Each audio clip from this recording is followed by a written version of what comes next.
আমার কাছে মনে হয় যে সাধারণত চলচ্চিত্রে সেটা শুধু আমাদের উপমহাদেশেই নয় জেনারেলি বাট আমাদের উপমহাদেশে একটু বেশি যেটা দেখি যে নারীদের রিপ্রেজেন্টেশন নারীদের যে চরিত্রগুলো তুলে ধরা হয় খুব বাইনারি চরিত্র হয় তারা ভিলেন না হলে তারা খুবই একজন লক্ষ্মী একজন মানুষ যে কখনো কোনো ভুল করতে পারে না এরকম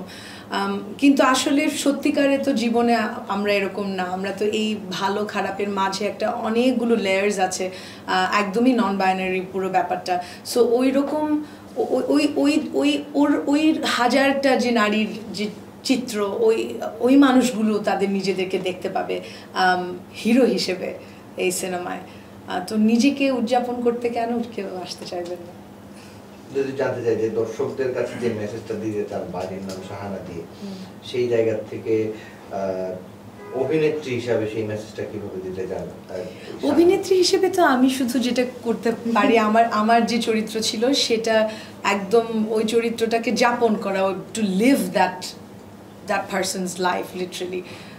অ্যান্ড আমি সেটাই করার চেষ্টা করেছি কারণ আমি যেহেতু বলছিলাম যে আমি যেহেতু ট্রেন্ড অ্যাক্টর না আমি দেখেছি আমি যতটুকুই পড়াশোনা করেছি এটার উপরে আমি বুঝেছি যে অ্যাক্টার্সদের নানান রকমের টুলস থাকে যেই টুলসগুলো দিয়ে তারা নানান রকম কঠিন কোনো দৃশ্য বা খুব সরল কোনো দৃশ্য সেটাকে তুলে ধরার জন্য প্রতিবারই যে ওই মানুষটা কাঁদবে একদম সিক্সথ শটেও আমি ফুল কান্না এটা আসলে হয়তো করেন না নানান রকমের টুলস দিয়ে ওই একই জিনিসটাকেই তুলে ধরেন কিন্তু তার ভেতরটাকে ক্ষয়ে যায় না প্রতিটা শটের সাথে তো ওই জিনিসগুলো এখনও আমার শিখতে বাকি এখনও আমি যেটা করতে চেষ্টা করেছি যে প্রত্যেকটা শট প্রত্যেকটা টেকে একদম ওই মুহূর্তটাতে উপস্থিত ছিলাম দীপা হিসেবে সো আশা করি সেটা ধরা পড়বে মানুষের চোখে একটু নির্মাতার সাথে আপনার রসায়ন সম্পর্কে জানতে চাচ্ছি যেহেতু আপনি ট্রেন্ড অ্যাক্ট্রেস না বারবারই বলছেন উনি কতটা হেল্প করেছে আবার ওনার জীবনেরও গল্পের ছায়া হয়তো রয়েছে সহলেখিকা যেহেতু ছিলেন দুজনের মধ্যে কতটা রসায়ন ছিল এই গল্পগুলো একটু জানতে চাই যে কোনো একটা দৃশ্য হয়তো বা শুটিং উনি এইভাবে আপনাকে নির্দেশনা দিচ্ছেন বা সাইকোলজিক্যালিও অ্যাডাপ্ট করার একটা ব্যাপার আছে এই ক্যারেক্টারে এটা সব মিলিয়ে যদি একটু বলেন নির্মাতার সাথে অভিজ্ঞতা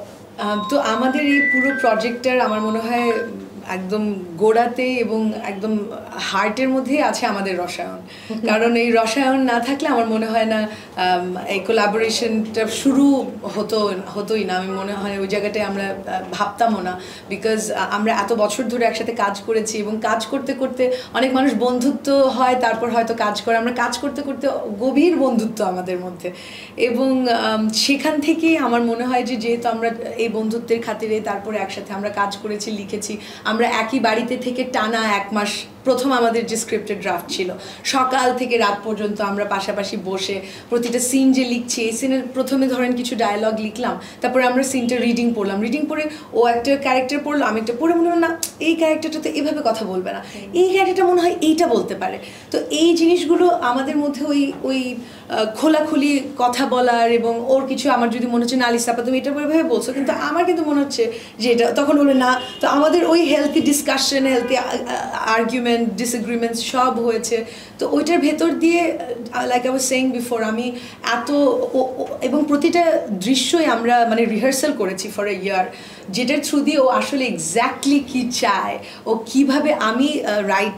রাইটার হিসেবে কীভাবে দেখি সেটা এক জিনিস কিন্তু at the end of the day পরিচালক হিসেবে ও কীভাবে দেখছে দীপাকে সেইটা আমি একদম ওর ভেতর থেকে ওই জিনিসটা আমার আয়ত্তে আনতে হয়েছে এবং ও আমাকে সুন্দর মতো ওই জিনিসটা বুঝিয়েছেন আমাকে রিহার্সালে সাহায্য করেছে যে এইভাবে করে করতে হবে কিছু কিছু ডায়ালগস কীভাবে করে বললে হয়তো বেটার হবে সো একদিক দিয়ে যখন আমরা সেটে গেছি ইট ওয়াজ লাইক আমাদের থিয়েটার আমরা যেভাবে করি যে একবার আমি যখন থিয়েটারের স্টেজে দাঁড়িয়ে গেছি আমাকে আর কারো নির্দেশনার কোনো আমার আর উপায় নেই আমার এই এক শটে যা করার করতে হবে ওরকম ছিল এবং কিছু কিছু জায়গায় যেটা ছিল আমার ওর তো চোখাচোখিতেই আমি চোখাচোখিতেই বুঝে যাচ্ছি যেটা তো মানে ওরকম আচ্ছা ঠিক আছে এরকম ব্যাপার সো এরকমই ছিল